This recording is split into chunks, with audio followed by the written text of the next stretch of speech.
말씀의 제목은 손해를 넘어서는 신앙입니다. 손해를 넘어서는 신앙의 제목으로 하나님의 말씀 함께 나누도록 하겠습니다. 청년 때가 가장 정의롭다라는 말이 있습니다. 그 말처럼 저 역시 청년 때 이 불타오르는 정의감으로 학교의 이 부정의한 부분을 바로잡으려고 나섰던 적이 있습니다. 보통 이 성명서라고 부르죠. 저와 이제 몇몇의 이 동기들이 이 부정하게 선출되었다고 생각하는 이 총장, 대학의 총장의 그 선거를 개탄하는 마음을 담아서 이 성명서를 냈던 적이 있습니다.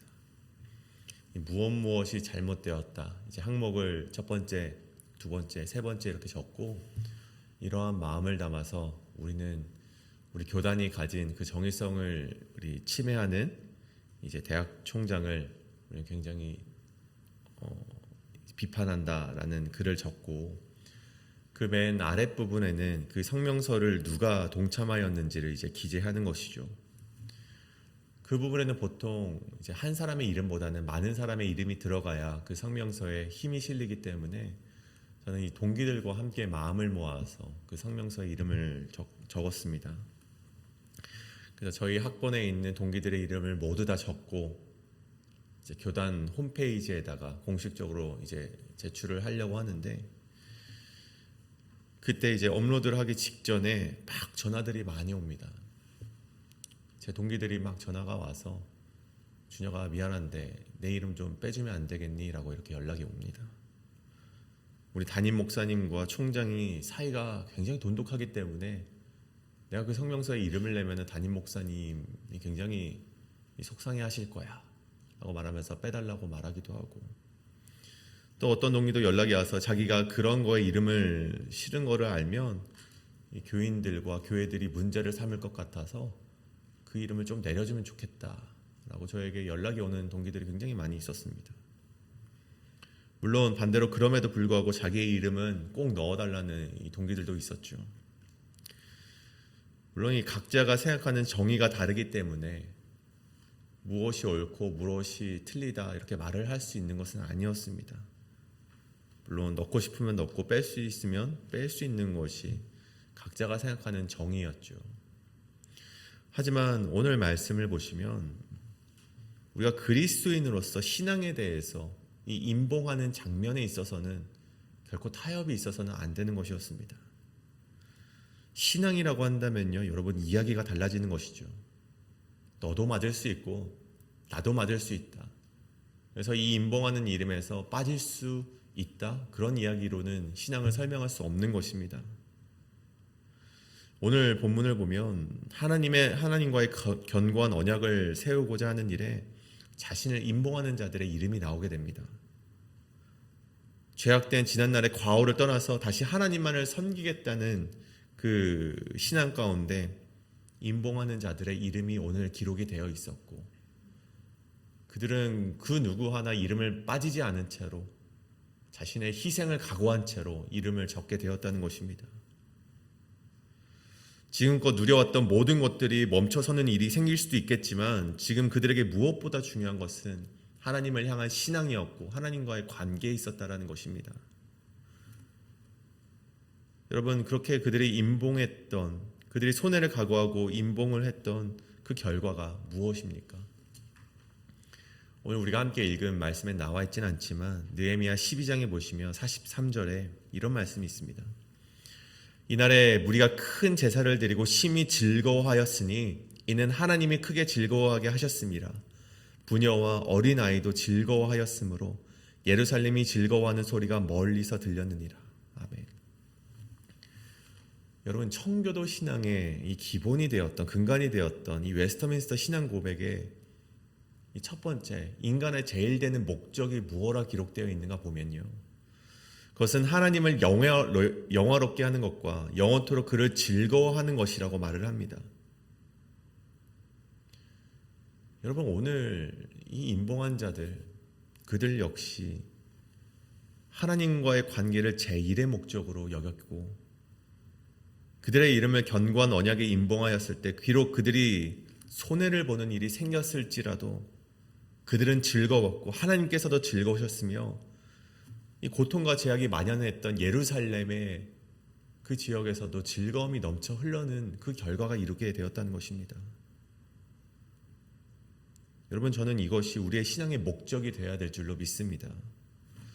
혹 여러분이 하나님께 내어드리고 희생해야 하는 것을 두려워하기 때문에 하나님과의 관계를 뒷전으로 밀어두고 있지는 않으십니까?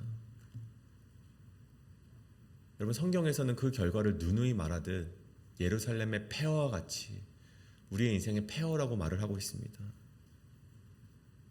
오늘 말씀이 우리에게 주는 교훈이 있다면 하나님을 가장 우선에 두고 희생을 무릅쓰고 하나님과의 관계를 향해 나아가는 자들에게는 하나님께서 주시는 즐거움이 뒤따른다는 것을 기억하시는 저와 여러분이 되시길 간절히 소원합니다.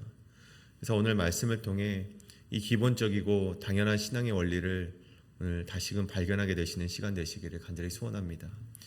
이 시간 이 손해를 넘어서는 신앙, 오늘 말씀은 신앙을 향한 각오, 실제적인 불이익을 감수해야 한다입니다. 신앙을 향한 각오, 실제적인 불이익을 감수해야 한다. 제사장과 레위인 그리고 백성을 대표하는 이 우두머리 84명은요 에스라가 율법책을 낭독한 뒤에 이 회개하는 마음으로 하나님의 견고한 언약 위에 임봉을 하게 되었습니다. 오늘 우리가 읽은 말씀에 나오는 인물들이죠.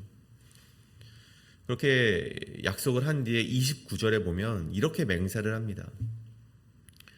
하나님의 종 모세를 통하여 주신 하나님의 율법을 따라 계명과 규례와 율례를 지켜 행하는데 만약 그렇게 하지 않으면 저주를 받을 것임을, 그 저주의 맹세를 그들이 하게 된 것이죠.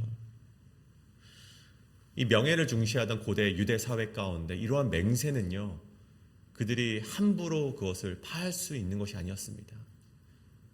그들의 이 명예가 있었기 때문에 그들은 분명한 책임감을 가지고 이 약속과 맹세를 하게 된 것이죠. 매해 우리가 새해가 되면요 우리가 많은 결심을 하곤 합니다. 우리 그리스도인들에게 뭐 이런 결심이 있죠. 올해는 하나님의 말씀을 뭐 1독 정도 해보겠다, 뭐 이런 맹세를 하기도 하고, 내가 새해부터는 정말 이 새벽 기도를 빠지지 않고 뭐 공예배를 내가 정말 빠지지 않고 나오겠다라는 맹세를 하기도 하고, 때로는 내가 이 하나님의 말씀하신 대로 우리가 2026년에는 살아보겠다, 그렇게 다짐을 하곤 합니다.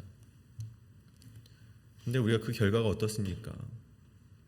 때로는 인간의 연약함 때문에 잘 지켜지지 못할 때가 있죠. 그래서 그렇게 못했을 때는 아쉽고, 그래 내년으로 미루자라면 그 결심의 때를 미룰 때도 있습니다. 그런데 오늘 이 임봉한 자들의 결단은요 그 정도의 결심이 아니었습니다. 그들의 각오는요 내 인생 이제 하나님이 아니면 죽음뿐입니다. 그런 결연한 각오가 이게 결려 있는 그런 이 맹세였다는 것이죠. 내 인생 손해를 볼지라도 이제는 하나님으로 살겠다. 내 인생 정말 하나님만 붙들고 살겠다라는 각오를 가진 것이 바로 오늘 임봉한 자들의 각오였다는 것입니다. 여러분 보십시오. 그 결연을 보여주는 부분이 바로 31절의 말씀인데, 본문 31절에 혹시 이 땅 백성이 안식일에 물품이나 온갖 곡물을 가져다가 팔려고 할지라도 우리가 안식일이나 성일에는 그들에게서 사지 않겠고 일곱째 해마다 땅을 쉬게 하고 모든 빚을 탕감하리라 하였고. 여러분, 가장 먼저 그들은요 안식일에 장사하는 일을 멈추겠다고 그들은 맹세를 합니다.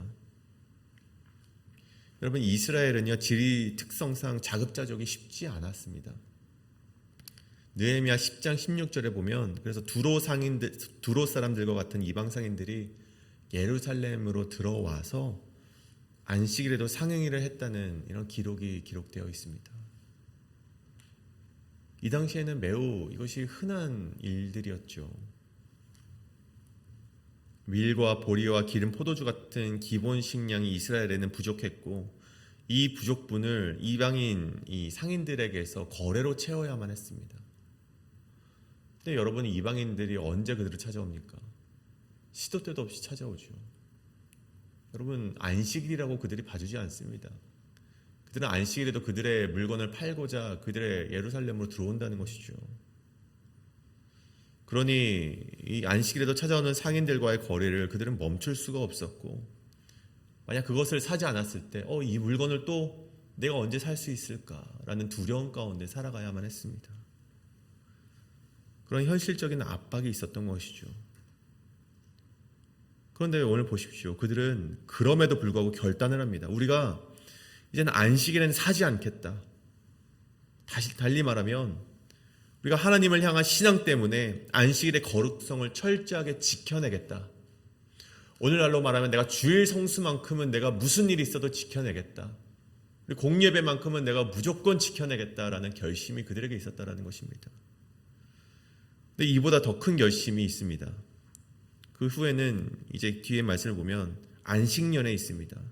31절 후반부로 보면 일곱째 해마다 땅을 쉬게 하겠노라 라고 약속을 합니다. 출애굽기와 레위기에 나오는 이 안식년의 규례이죠.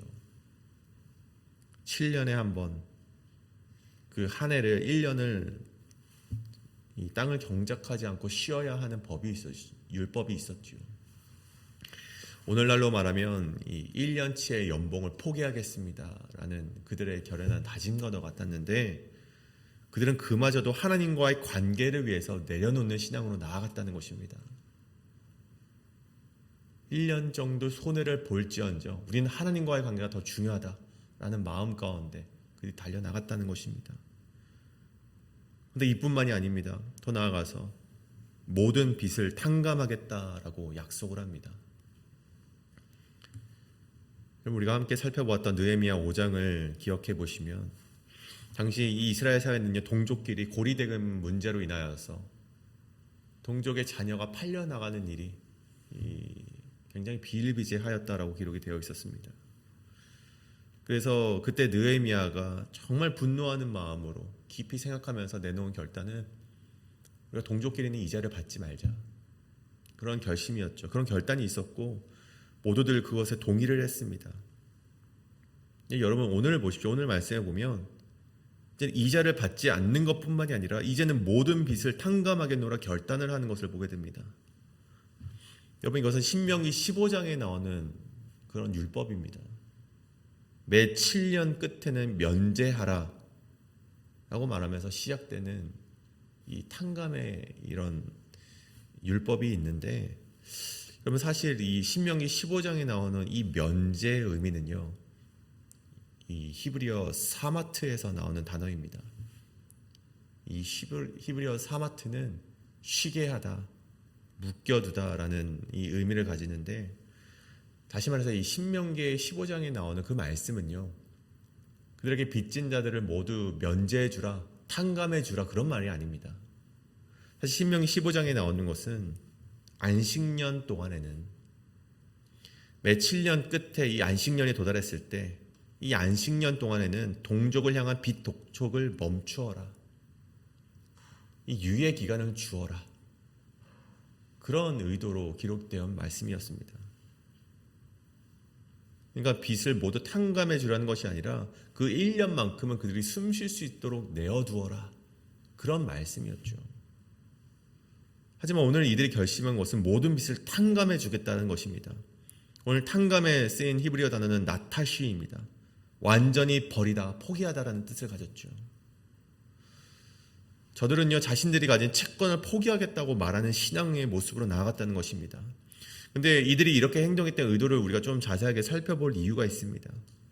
왜냐하면 여러분, 이는 자칫 이스라엘 사회를 병들게 만들 수도 있는 행동이었기 때문입니다. 여러분, 매번 7년마다 모든 채무자의 빚을 탕감해 준다면 누가 다른 사람에게서 빌린 돈을 갚기 위해서 일을 하겠습니까? 7년 뒤면 다 없어지는데.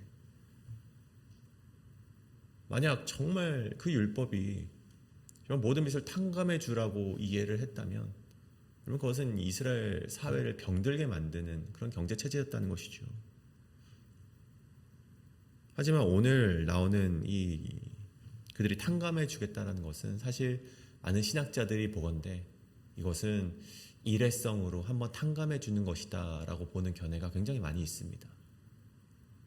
근데 왜 그렇게 되었는가 보니 그만큼이나 이 당시 가난한 자들이, 동족들에게 빚을 지고 살아갔던 자들이 이젠 이자를 탕감하는 것만으로는 살아갈 수 없는 자들이 굉장히 많았기 때문에 그 에스라가 율법책을 낭독했을 때 그들의 마음 가운데, 야, 내 동족들이 저렇게 살아갔는데 내가 이자만을 탕감해 주어서는 안 되겠다.